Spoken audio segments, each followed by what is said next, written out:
is your relationship with time? Are you wired and tired, stressed and overwhelmed, busy and going nowhere? Or just want to scale your business? Welcome to Take Back Time with your host, Penny Zenker. Penny focuses on books, strategies, tools, and tips to help you work smarter and approach your time more strategically. As a result, you can have more energy, focus, and get more done in less time. Be more efficient and effective. Get ready to take back time. Hello, and welcome to Take Back Time. My name is Penny Zenker, and I'm your host. In this show, we are dedicated to help you to work smarter. And that's not always easy, especially today. We are faced with the pandemic. We've been in lockdown for 3 months, and things are just starting to open up. And there's a lot of uncertainty where things are going. So this topic couldn't be more appropriate for right now. We're going to be talking with Jen Groover about her new book that's coming out, The More Method. It's the simple formula to getting more out of everything that you desire in life, and even under stressful situations, and how to deal with that. And she's going to talk about that. And you want to listen to Jen because she's a rock star. She's been tagged by Success Magazine as a one-woman brand and a creativity and innovation guru, and a leading serial entrepreneur by Entrepreneur Magazine, and ranked number 8 by SAP in the top 51 influencers of human potential. She's won several awards in speaking, and she has a highly sought after speaking and global training organization that she's been doing for over 20 years.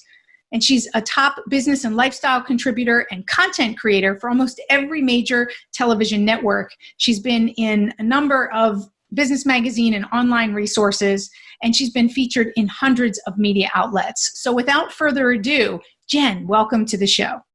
I'm so happy to be here. You know, I just got through your More Method, and I have to tell you that I really loved it. And we have a lot of synergies in the way that we think. Mm-hmm. And so that just everything resonated with me, and certainly some extra things to think about, right? It's a very challenging book, and I love the fact that you've got some journal pages there at the end of every chapter for people to really take it in. Before we get into the book, tell people what prompted you to want to write this, and why the points that you brought out in the More Method, why you did that. Sure. So I've been teaching human potential for over 20 years, and how I teach it's probably very different than a lot of my colleagues teach it, because I'm bringing different disciplines together. It's just how my brain works. You know, I learned psychology and education in college, and then my continued education was in nutrition and physiology, and then I became obsessed about mindset training, and that included understanding also neuroscience and quantum physics and metaphysics. And then I became obsessed spiritually with Buddhism and how that impacts emotional intelligence. And so as I learn things, I always want to turn around and teach people. And the more I learned, though, the more complex and deeper my knowledge would get. So I would always be struggling with, how do I teach such complex things that so layered? I mean, emotional intelligence, for example, is so layered in a short period of time, so that somebody can truly transform their lives quickly. And so that was a challenge I kept challenging myself with. And I was actually writing another book called The Operator's Manual for Life, and which is a really deep book, really going very deep into all of those different sciences that I just mentioned. And I kept feeling like there was something missing. Like I felt like if someone picked up that book and they hadn't already had tons of personal development training, how would they be able to receive it? Would it be too much? Because might be the deep end, right? Yeah, like really to the deep end. It's like when I first read Eckhart Tolle's book, I couldn't even comprehend. I'd put him down, like, why does everyone keep talking about this? I can't even understand what I'm reading. And I had to become a different person before I could read those books. We had to evolve. So that's a great point. I want to stop you there for a second, because that's a really great point. Is, we all have to start somewhere, and we have to go through the stages in order to understand it, because we're understanding ourselves in layers. And so I think it's really important. And you talk about this in your book, later in the book, about expectations. Yes. And so I just want to say for people who are listening, right, is we have to put the appropriate expectations on ourselves so we don't stress ourselves out and have all these expectations of who we should be and what we should be doing and should all over ourselves, so to speak, right? What do you have to say about that?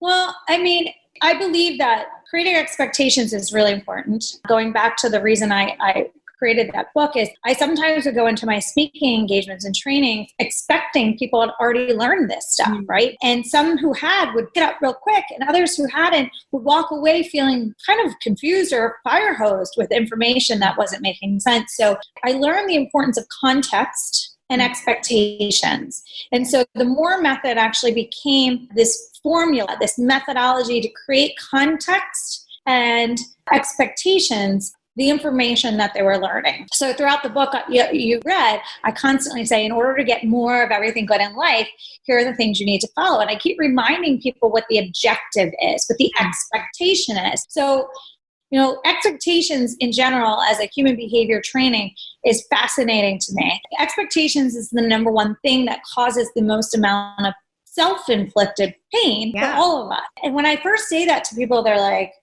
wow, that's like deep. And I'm like, but it's real. I mean, self-inflicted pain is caused by us, obviously, self being part of that, by our expectations of other people to think like us, act like us, be like us, read our minds. And we can't do that, or we're going to keep getting disappointed and angry in life. And then it's our own fault. So expectations is a really deep and layered thing to teach people too, but I really try to break it down into 3 core parts, right? The first is the expectations of others to think like you, be like you, read your mind, essentially. This is why most people get divorced, by the way, or people break up, or friendships dissolve, because they're not, they're expecting other people to treat them a certain way or do things in a certain way that aren't effectively communicated, right? So the first part is this expectations of how we expect people to be. And then the next part is, if you are in relationship with somebody, then you need to, and you care about that relationship, you need to clearly communicate expectations. And then when you're communicating expectations, the other person has to agree upon the expectations, which is another part. And if the other person doesn't agree upon the expectations, then you have this thing what I call a moment of truth. You have to actually say, okay, that person can't meet up to those expectations. For example, let's just say someone was dating and they wanted to have, a female wanted to have children and the male didn't want to have children. And they had this communication. The guy said, well, I don't want children. That's a moment of truth. So you either get to choose to decide to stay in the relationship and forgo having children, or you have to end the relationship, but there's still a basis of truth. And a lot of times people don't like to live in the space of truth. They like to live in the illusion, in the gray. Right. And maybe if we don't talk about it, I can convince this person of something different. Or maybe if we don't talk about it, it will just somehow magically happen to change that person's mind. So the second part of that expectation is the communication, and then the agreeing upon or not agreeing upon, and then you make decisions from there. And the last part of expectations, the third part of expectations, is the expectation for self. So I expect people I'm in relationship with to treat me with respect. I expect people that I'm in relationship to be thoughtful and kind, and so on and so forth. So I have certain expectations in my life. And so when I realize people cannot meet those expectations by who they are, then I get to choose to not allow them to diminish my expectations. And I choose to walk away from those situations or circumstances. So it's a very layered topic. It is. And then I think there's the expectations that we have on ourselves. Right. And I know that isn't necessarily, you go over those other 3 more about the relationship, but we have that relationship with ourselves. Mm-hmm. And self-sabotage often comes in that unrealistic expectations that we put on ourselves as well. Correct. The most important relationship is the one with ourselves. Right? And then from there, we can, when we're in harmony with ourselves, we can be in harmony with others. Right. Awesome. So I want to come back to, in the beginning, you share your story. And I'd like you to, in this context, is, I've had people say to me, some people are just wired to be positive thinkers, or, to turn and find the silver lining, right? And so, I pondered with this a little while, like, are we born with it? Is something in me or in you that somebody else doesn't have? And a lot of people think it's from your upbringing. And so, I wanted you to share your thoughts on that, and maybe your background comes into that. Just to kind of answer your thought process, in my opinion, it's a little bit of both. And part of that is consciousness, right? So, I start off the book with a pretty shaking story for many, especially if they knew me and didn't know about that part of me. A lot of people have come back and been like, oh my God, I had no idea. Right. My mom and dad were very different. They fell madly in love, quickly got married. What my mom didn't realize when she married my father, he was highly functioning alcoholic. So why she didn't realize that is he was the fun guy. He was the guy that would drink and party, but he was very good at keeping his tipping point away from her for a while. And then the tipping point, what I mean by that is when a lot of people that are heavy drinkers who have inner anger and trauma that's unhealed, that comes out past the fun guy part. So one of my first childhood memories deals with his alcoholism and my mother, where he came home from drinking after work and he threw my mom down a flight of stairs. I was only 4 years of age. My brother was only 5. And when he threw her down the flight of stairs, her head hit the concrete cement floor at the basement, and a pool of blood started really spreading around, and he locked the door. So my brother and I couldn't get to her. So we were screaming, as you can imagine, just little children, crying to get to her and watching this unfold. And my mom had taught my brother to call 911. No, I'm sorry. 0. 911 didn't exist then. Dial 0 and give the operator the address to send police. So thank God he did that at that young age, right? Like you have children, I have children now. Like, what a responsibility, like that, to feel like you've got to save your mom. Like that's shaking. I mean, I was shaking. Hold it together. Yeah. So, my brother luckily saved my mom, but that was the beginning of a lot of years of trauma of my childhood. Sleep in station wagons at night. We'd escape to friends or family members, and we were always unsure of this, how my dad was going to come home, if we were going to be safe or not. And that created a lot of stress for me as a child. I had fever blisters in like all of my childhood pictures because of my stress level all the time.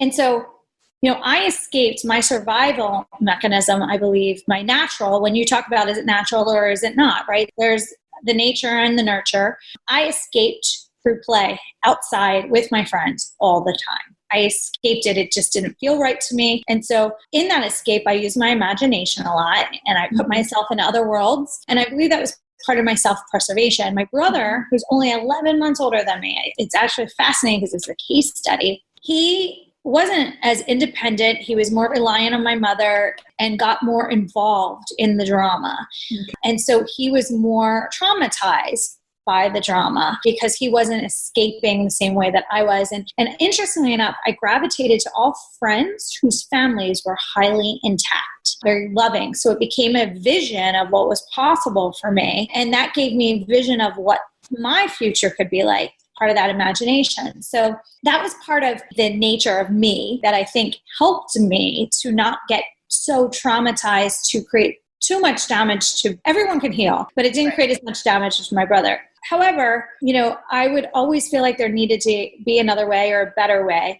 So when I went to college, I instantly gravitated to psychology. It just was the first time I ever loved school, ever. And so then it became this nurturing thing of learning that there could be a better way. There is another way. There's psychologically ways to change patterns and sabotage old cycles and create new ones. So for me, it became a combination of this innate thing of wanting to change and knowing that I wanted something different, but then this information thing that helped me know it was possible. And then I could put those tools in my toolbox, so to speak.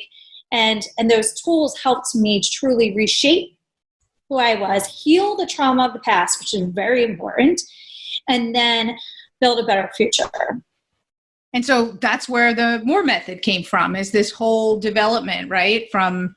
Yep, my toolbox. The MORE method is my toolbox that worked for me, worked for all the people that I've helped along the way, to give to more people to help them along the way, because we all have trauma. Every one of us does. It's all relative. My story might sound really like wow to a lot of people, and to some other people might be like, oh, that's it? That's all you experience, right? So it's all relative. Right. And that relativity is really truly what does shape our views of the world, whether it's right or wrong or enough for somebody or not enough for somebody. So we must we must acknowledge our trauma. We must heal our trauma. And then we also must know that we have the ability to choose in every moment of our lives how we want the future to be. Even when the cards are against us, when things are, challenging, we still get to choose in every moment of life how we view something happening to us. Let me interrupt you for 1 second, because I want to relate it to a lot of people who are thinking about right now. They're at home, because of the pandemic, and some of them are dealing with a lot of stress. Yeah. Right. So I want to bring it back to, to people and what they're feeling and going through now, and how, maybe one aspect of how the More method could, and what you're saying, how that could support them while they're in it. Right. Because some people say, well, I know it'll get better, but what do I do now? Yeah. So, as an entrepreneur, I have a ton of friends that are entrepreneurs whose businesses might not ever reopen. And it's an interesting perception. A lot of people think, well, if you're a business owner, you have a lot of money. And what a lot of people don't realize is a lot of business owners have a lot of debt, and they're living pretty much not paycheck to paycheck, but like paycheck to paycheck, customer to customer to survive. And so when they're losing their business, it usually means that they're potentially going to lose their house. It means that they're potentially not paying their bills right now. And there's a lot of financial stress, which leads to mental and emotional stress. Absolutely. So with that being said, one of the things that I teach in the emotional intelligence part of the book is nothing has meaning until you give it meaning. And a lot of people really jarred by this. Like, no, that's not true. That person stole from me. That person cheated on me. Right. But what meaning are you giving that? Are you letting the meaning hurt you or help you? And that's really what it comes down to. Is the meaning hurting you, or is it helping you? And so when my entrepreneur friends would call me as all this is transpiring, I'd say, okay, you're getting freaked out right now, which I get, but you're in a state of fear and panic. Your body and brain is literally constricting right now. And in a state of constriction, you are not going to be creative, and you're not going to be strategic. And this is when you need to be creative and strategic. So you need to stay calm and centered, and you need to figure out another meaning that this can give for you. So I'll give my own example. I was in the middle of a book launch. I had an entire year of a book tour planned. I had over 105 speaking engagements canceled. That was a huge part of my livelihood. Okay. So 105 times each one of those, right? So I lost over 75% of my predicted revenue of this year. My book launch came to a screeching halt. My publisher called me and said, the books are at Amazon, but Amazon won't put them on their website because they're only putting non-essentials in their warehouse now. So I had a choice to freak out or stay calm, centered, and creative. So, okay, here's what's happening to me. How do I innovate? How do I pivot? How do I do something different? And how do I also observe the change in behavior that's happening from this crisis and innovate something new potentially around it? So one of the things was, calling all the different companies and asking them if they would do virtual. That was a big one. So the positive that I was focused on all of this is a lot of companies wouldn't do virtual for a long time. They wouldn't do virtual. They wanted me there, and I didn't need to be there. And so now they're forced to pivot and do virtual with me. So that was a positive to focus on. What we focus on expands, right? So if I kept focusing on the little wins and the positive instead of the negatives, I, number one, felt better. I was able to be more strategic, and I was putting my body and mind in a less stressful place, which isn't good mentally, physically, or emotionally. And then I also started questioning, behavior changes are happening right now. How do I fill the void of these behavior changes? So then I started reaching out to every company I worked with and offering a new training called Mastering Your Mind in Uncertain Times. Everyone needed that right now, right? That's what we're talking about. I offered a new program. That was a big hit that got new business that I didn't expect. And then I actually just launched a brand new company, filling the void also of new change in human behavior of what's happening because of the crisis. This company wouldn't have been relevant before the crisis, but now it is. So it's really about the meaning that you're giving things and trying to keep saying, is this hurting me or helping me? And how do I keep changing so that I am in control and I'm not letting everything control me? Distractions are the enemy of productivity. Go to distractionquiz.com and find out your distraction profile. Are you a time zombie or a hamster? Take this free distraction quiz today to rate your ability to focus on what keeps you from being a wizard. Go to distractionquiz.com.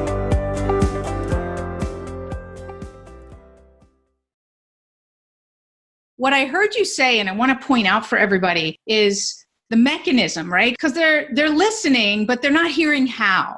Mm-hmm. But I heard the how, and I'm not sure if they heard it. So I heard that you ask a question, and that's the how. In case anybody missed it, and correct me if I'm wrong, but the how is that question: is it hurting me or helping me? And if it's hurting you, you're going to look for another meaning. What else could this mean, right? So, and you listed a lot of different questions that you go through. So somebody who, let's say, isn't used to asking themselves that question, what do you have them do to remind them in those stressful times and times when they might be giving not so great meanings, remind them of the question? Yeah. So I always tell my clients, when the second you're feeling stressed and overwhelmed, pause. Walk away from where you are and what you're doing. If it's nice out, go out for a walk and begin this inquiry process. And the inquiry process is, what I'm feeling really real? Is there another way to see what I'm feeling or the circumstance and how I'm perceiving it? Is there a solution to this problem? Because the problem is, most people say, focus on the problem. You see the problem and you just keep focus on the problem and nothing happens, right? So it's bigger, the problem. It gets bigger and more overwhelming. So, okay, great. We see the problem. You train your brain to go to the solution. What is the solution? How can I solve this problem? How can I pivot, as I said earlier? And then what new action steps do I need to take? So that action step part helps you get out of your head and into this forward motion. I'm on a board of this organization called Back on My Feet. And it helps homeless people get back on their feet through the activity of running. And the metaphor is running. Yes, it's our rate of rehabilitation of our members is 98%. 98% awesome. Rehabilitation. And the reason is because this running program is metaphor of moving forward. And when they're running every day with their coach and their team, they're moving forward. So taking action and growing through the action is what brings happiness and a better state of control, feeling in control. Like, why do people freak out? Because they feel out of control. So how do you keep getting yourself back into feeling more in control? Taking action is one of those things. Growth. So a lot of my clients right now were finding that they had this free time, and the free time was taking them into a mental spiral, like downward. And I'd say, take a course right now, read a book, go do things that's making you grow. Take a hobby. If you liked gardening and you wanted to do more of it, go take action so you can grow, because growth equals happiness. So there's one other really powerful thing that I do that I learned a long time ago when I feel stuck. And it is exactly how the title of the MORE method came to be, and what the acronym of the MORE method came to be from this exact exercise is asking yourself questions before bed. And the reason to ask yourself questions before bed is basically, in a simple form of neuroscience, is the flip between the conscious mind and the subconscious mind. And our subconscious mind has a lot of answers for our questions, but we can't access our subconscious mind when we're awake because our conscious mind is running the show. Busy. So when you're too busy, exactly, and too much of an editor, right? There's too much judgment happening in our editor. Totally. And so, when you ask yourself questions where you're stuck before bed, like, how could I solve this problem? How can I see this differently? You'll often get clarity literally through your REM state.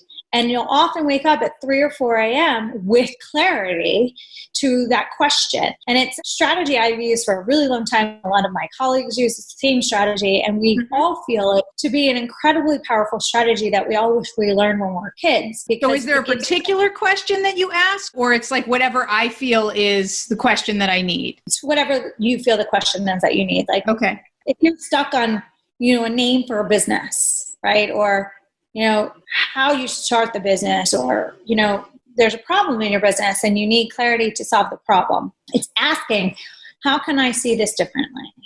How can I solve this problem? So for me, with the MORE method, I was writing that other book I told you.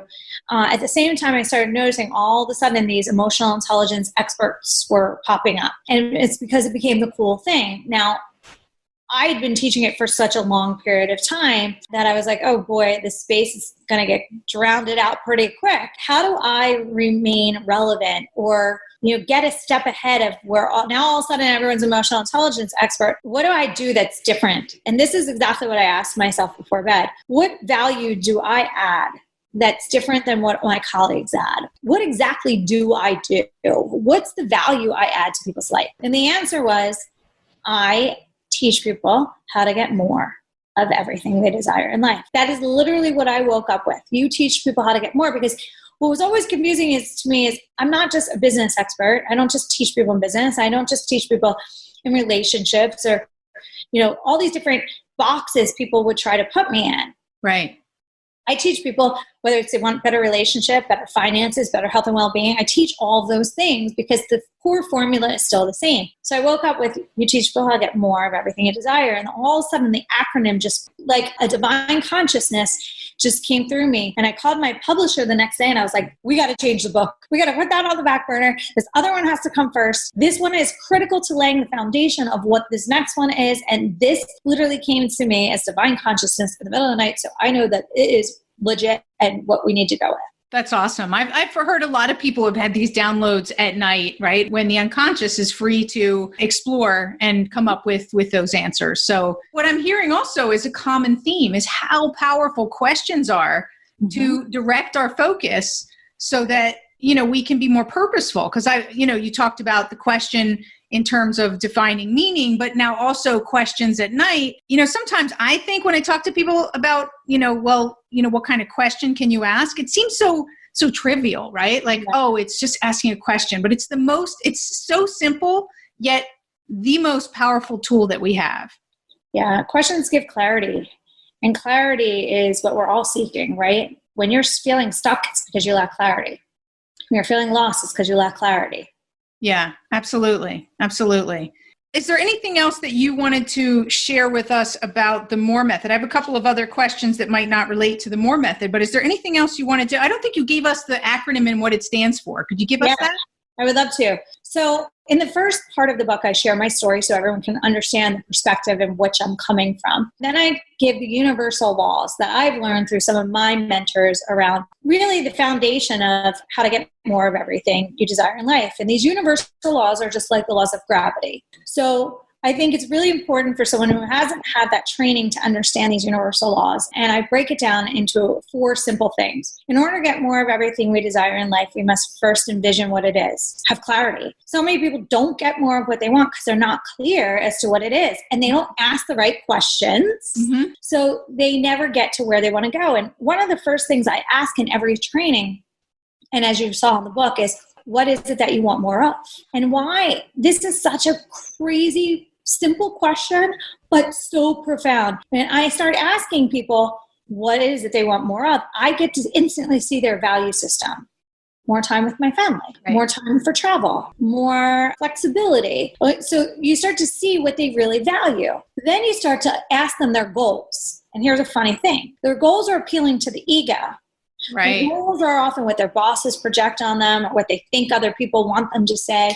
And so I start to show people, well, your goals and what you want more of are out of alignment. So you're going to be in this fighting against yourself stage. And so you get clear as to what really matters to you. Right. So we get clear as to what they want more of. Then once they can envision that, they can begin the process of manifestation.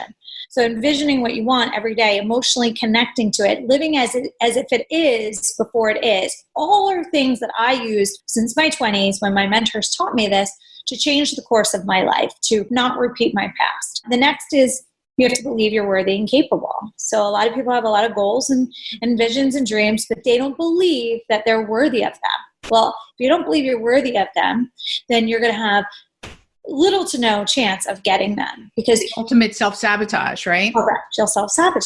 So that's the next step. And then the next step is once you identify what you want and believe that you're worthy and capable, then you need to continue to explore your beliefs and behaviors that are blocking you from getting that. So what are the beliefs that you hold today that keep you from what you desire tomorrow?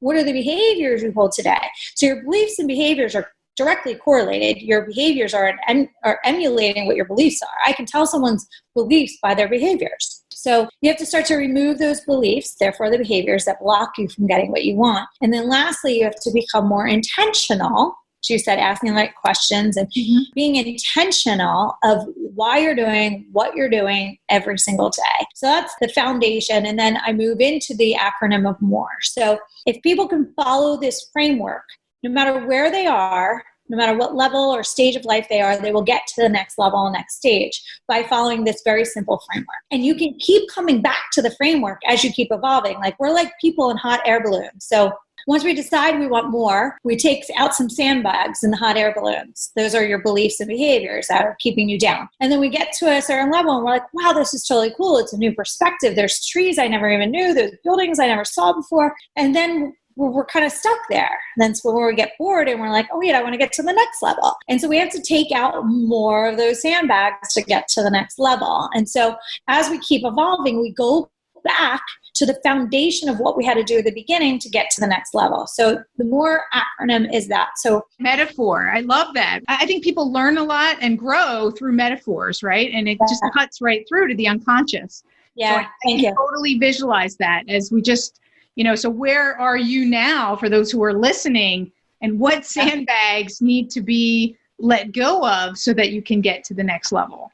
Yeah. And it's a process. You can't get rid of all the sandbags at one time. Right. Getting rid of a few sandbags or even just one can change your perspective in life, right? But it's an ongoing process to keep going up and up and up, right? So, and the reason, Penny, I am such a visual learner, that I teach in such a visual way with all these metaphors, because it's how I learned. So when I was in school and teachers would just regurgitate information to me, I was like completely lost. Yeah. I literally was like, what is happening? There's no context. There's no engagement. They're literally like fire hosing me with information. Right. And then I had this history professor in college. And I, for the first time in my life, loved history because she was a storyteller and she'd use these metaphors. And I was like, this is like a whole new world. I wish I had this for the first 12 years of school. This is crazy. So that's why I teach this way and use these metaphors. So the M is mindfulness in all that you do. So in order to get more of everything we desire in life, we have to create a solid foundation of becoming highly aware of where we are now, so we can keep moving to where we want to go. And mindfulness seems like this big elusive thing to people, when in reality, it's just an auditing system of your life. So I created an auditing system for people to actually become more mindful of things like the thoughts they think, the words they choose, the people they surround themselves with, and start to be able to evaluate on a regular basis, is this person hurting me or helping me? Is this thought process hurting me or helping me? Is how I spend my free time hurting me or helping me? And it always keeps coming back to that question. So that we're not perfect. None of us are perfect. But when we become more mindful, we can course correct faster. We could be like, oh, this is hurting me. I need to get that off my path, right? Right. That's M. And then the O is the optimization of body and brain. So actually realize we are in control. The one thing that we actually have control of is what we do to our bodies. And most people never take that power. They usually completely disempower themselves with their choices. The first thing we sacrifice, actually. I mean, if you think about it, right? So entrepreneurs, like myself, I got caught up in this, or was so focused on the business that I didn't sleep enough, right? And I was eating junk. And so that's the first thing that we sacrifice. Yeah, most people do. And most people think about eating the way the diet industry has brainwashed us to think about it is, oh, I can't eat that. It's going to make me gain weight, versus I don't want that because it's going to make me tired. Right. And so the way I teach it is about energy management and optimization. So the diet industry is scarcity, and it's taught people the scarcity mindset that makes people self-sabotage, quite honestly. But I teach people how their daily habits of how they treat their body make them work harder or smarter. I keep saying, is this making you work harder or smarter? Same thing, hurting you or helping you? I want to work smarter. I want to leverage my time. So in how we actually optimize our bodies and brains by our daily habits of how we eat, how we sleep, how we hydrate, supplement, things like that, we can time hack. Literally time hack. So one of the first things everyone says is, what do you want more of? Time. Well, guess what? I'm going to teach you how to do it. Because if you're working at minimal optimization, you're tired, you ate garbage all day, You're Right. now working harder, which now you're making your time less leveraged. But when you're optimized, you're focused, you're like plowing Right. through. You're in the flow, you're getting stuff done, you're not distracted, you're focused, you're clear. Exactly. Absolutely. So then I go to the R, which is learning how to be more responsive versus reactive. So in order to get more of everything we desire in life, we have to become more emotionally intelligent. And that's what being responsive versus reactive is learning how to respond to life and people instead of react to it. And there was a movie that I watched many years ago called The Way of the Peaceful Warrior. And it's like Karate Kid. There's a mentor and a student, and the student, is ego tripping and has a tantrum. And the mentor says to the student, "Fools react, warriors respond." And I was like, wow. I said, wow, when I read it today. I was like, wow. So I'm like, I got to watch that movie because that is a super powerful. Wow, right? Like, what? Yeah. And I thought of all the reactionary people, my parents included, in my past, and how foolish their behavior was.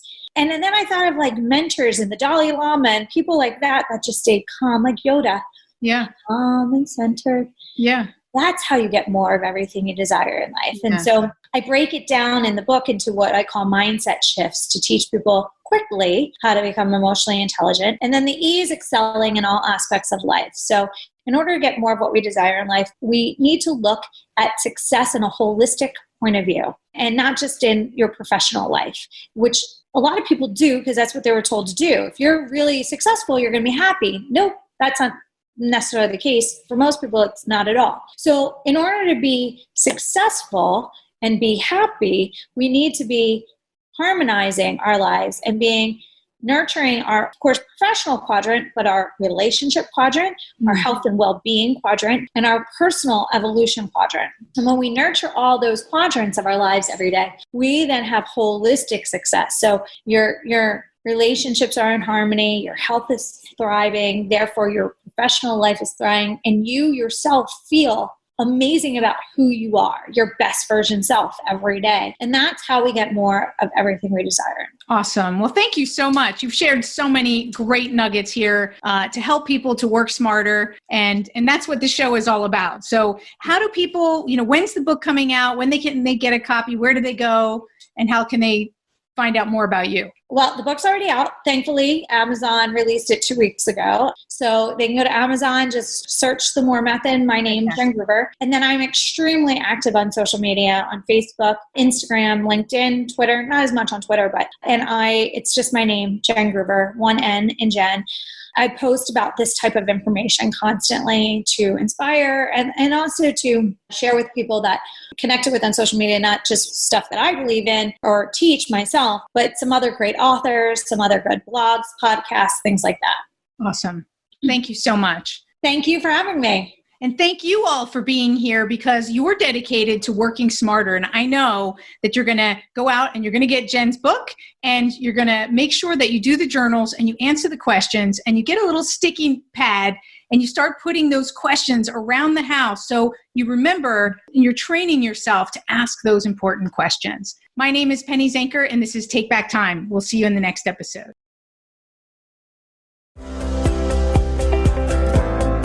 Thank you for listening. Today's topic is another opportunity for you to put the knowledge you learned into practice. Tune in again next week for more strategies that will help you have more energy and focus to get more done in less time, so you can continue to take back time.